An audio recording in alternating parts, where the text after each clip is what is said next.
విజయవాడ పశ్చిమ నియోజకవర్గం హనుమంతరావు గ్రంథాలయంలో తెలుగుదేశం పార్టీ నాయకులు ఏర్పాటు చేసిన చంద్రబాబు నియోజకవర్గ సభలో అమరావతి బహుజన ఐకాస అధ్యక్షులు పోతుల బాలకోటయ్య మాట్లాడుతూ రాజధాని మహిళలను ఎన్నో ఇబ్బందులకు అగచాట్లకు గురిచేశారని, వారంతా ఇల్లు విడిచి పాదయాత్రలు చేసేలా వారిపై దాష్టికానికి పాల్పడ్డారని తెలిపారు. ఫలితంగా 1631 రోజులు జరిగిన అమరావతి ఉద్యమం వైకాపాకు 11 సీట్లు ఇచ్చి ప్రతిపక్ష హోదా కూడా లేకుండా చేసిందన్నారు. ప్రజా రాజధాని అమరావతి వస్తే ఏ రాజకీయ పార్టీ అయినా పీఠం దిగి ఇంటికి పోవాల్సిందే అని హెచ్చరించారు. సభకి అభినందనలు. ఎంతో శ్రమపోర్చి ఆంధ్రప్రదేశ్ ముఖ్యమంత్రిగా నారా చంద్రబాబు నాయుడు గారు 4వసారి ముఖ్యమంత్రి ప్రమాణ స్వీకారం చేస్తున్న శుభ సందర్భంగా గౌరవనీయులు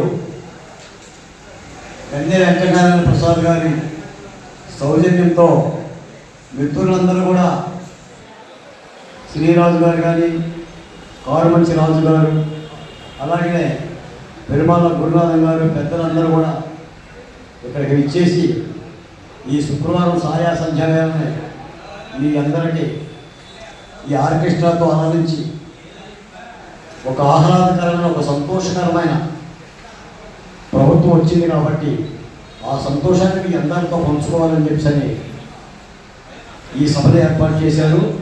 ఇందుకు శ్రమించిన పెద్దలకు, మిత్రులందరికీ, అలాగే ఇందాక పాటలు పాడిన రసూల్ గారికి, సునీల్ గారికి, భారతి గారికి, చంద్రశేఖర్ గారికి పేరున కూడా అభినందనలు మిత్రులారా. ఈ సాయంకాల పూటనే మిమ్మల్ని విసిగించదలుచుకోవాలా. ఒక 2 మాటలు చెప్తా. మనం చాలా ప్రమాదం నుంచి బయటపడ్డాం మిత్రులారా.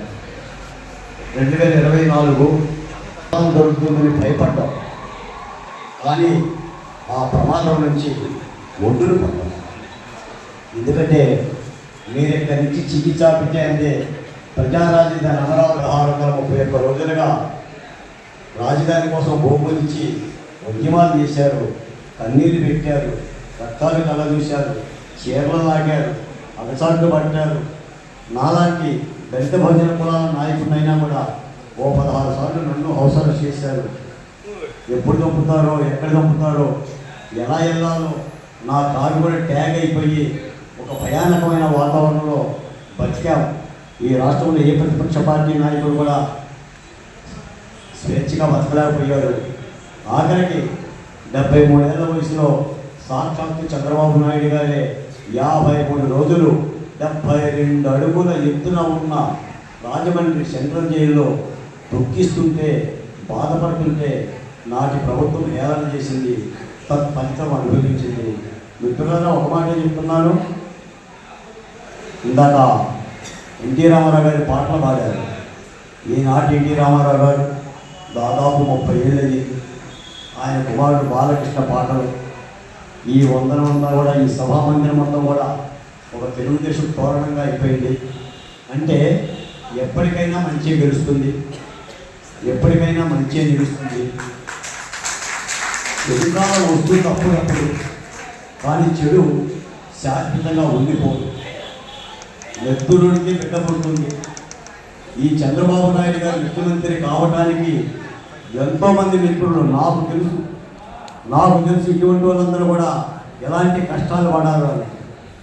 రేపు ముఖ్యమంత్రితో మేము కూర్చున్నా, లేదా లోకేష్ బాబు గారితో మేము కూర్చున్నా, ఈ ప్రభుత్వంలో మాకు ఏదన్నా భాగస్వామ్యం వచ్చినా తప్పనిసరిగా ఈ మిత్రులందరినీ కూడా ముందుకు హత్తుకొని చూడాల్సిన బాధ్యత, ఈ కళాకారులకు మంచి చేయాల్సిన బాధ్యత మా అందరి మీద ఉంది.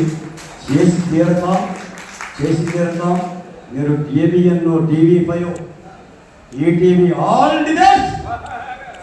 అమరావతి భోజన చేసి తొడగొట్టిన సింగం, గడగడ ఆడించిన జగన్మోహన్ రెడ్డికి 1-2 పోయించి 2 ఇచ్చి పంపించాం. నా రాజధాని అమరావతి మీద చెయ్యేస్తే, నా మహిళల చీర లాగితే, అరసమంది పాదయాత్ర చేస్తుంటే అక్కడ ఎమ్మెల్సీలు అన్నారు, అమరావతి నుంచి అరసమంది వెళ్ళేలోగా ఈ పాదయాత్రలో పాల్గొన్న మహిళలందరికీ గర్భాలు వస్తాయన్నది. రాజమండ్రిలో ఒకచా, అక్కడ ఎంపీ మా మీద రాళ్ళు వేస్తే, కిరోసిన్ బాటిల్ వేస్తే అంబేద్కర్ బొమ్మ దగ్గర కూర్చొని ఆ పాదయాత్రలో కూడా నా దళిత బిడ్డలు ఉన్నారు, నా ఎస్సీలు ఉన్నారు, నా ఎస్టీలు ఉన్నారు, నా బీసీలు ఉన్నారు. ఏడ్చాం, శపించాం. మీకు ఒక్క మాట చెప్తా, అమరావతి అనంతపురం ఉద్యమంలో మహిళలు ఏడుస్తుంటే 100 మంది దీక్షలో ఉంటే 200 మంది కాపులా ఉంటే ఆ రోజు నేను చెప్పా, 3 కోటి దేవతలు ఉన్న ఈ భారత భూమిలో 151 సీట్లు వచ్చిన మందబలంతో విర్రవీగుతున్న జగన్మోహన్ రెడ్డి గారు ఈ అమరావతి మహిళల యొక్క శాపాల కారణంగా మధ్యనున్న ఇది ఎగిరిపోతుంది, నీకు 2వ విడత నిధులు చెప్పించా, పైన దేవతలు తదాస్తు అన్నారు. అదే జరిగింది. ఇక రాష్ట్రానికి మంచి రోజులు రావాలి. చంద్రబాబు నాయుడు గారిని కూడా మేము కోరుకుంటుంది ఒకటే, అన్ని సామాజిక కులాల సమతూకంతో న్యాయంతో మళ్ళీ పాములు రాకుండా, మళ్ళీ తొడేలు రాకపోకుండా సుపరిపాలన అందించి భాగ్యనగరమైన, రాజధాని నగరమైన ఈ మహానగరం రేపు భావితరాల్లో ఇంకొక 20 ఏళ్ళు పోతే, 30 ఏళ్ళు పోతే ఇక్కడ కూర్చున్న పెద్దలందరూ ఉండరు, ఇక్కడ నిలబడ్డ మేము ఉండం. కానీ మన తరం ఉంటుంది. అమరావతి దేదీప్యమానంగా ఇంద్రప్రస్థంలాగా వెలుగొందుతుంది. మన తరం బతుకుతుంది, మన బిడ్డలు బతుకుతుంది. తప్పనిసరిగా ఇలాంటి యొక్క అద్భుతమైన కార్యక్రమానికి శ్రమకోర్చి పేరున నాకు మిత్రుల పేర్లన్నీ మనకు తెలియకపోవచ్చు. ప్రతి ఒక్కరికి పేరున మా నాగేందర్కి మొట్టమొదటి నుంచి నాకు తోడుగా ఉంటాడు. మా నాగేందర్కి అందరూ కూడా ధన్యవాదాలు తెలియజేస్తున్నాను మిత్రులారా. ఈ సందర్భంగా ముఖ్యమంత్రి చంద్రబాబు నాయుడు గారు కూడా శుభాకాంక్షలు తెలియజేస్తూ మిత్రులందరూ కూడా జై భీమ్ తెలియజేస్తున్నా. జై భీమ్, జై అమరావతి, జై ఆంధ్రప్రదేశ్.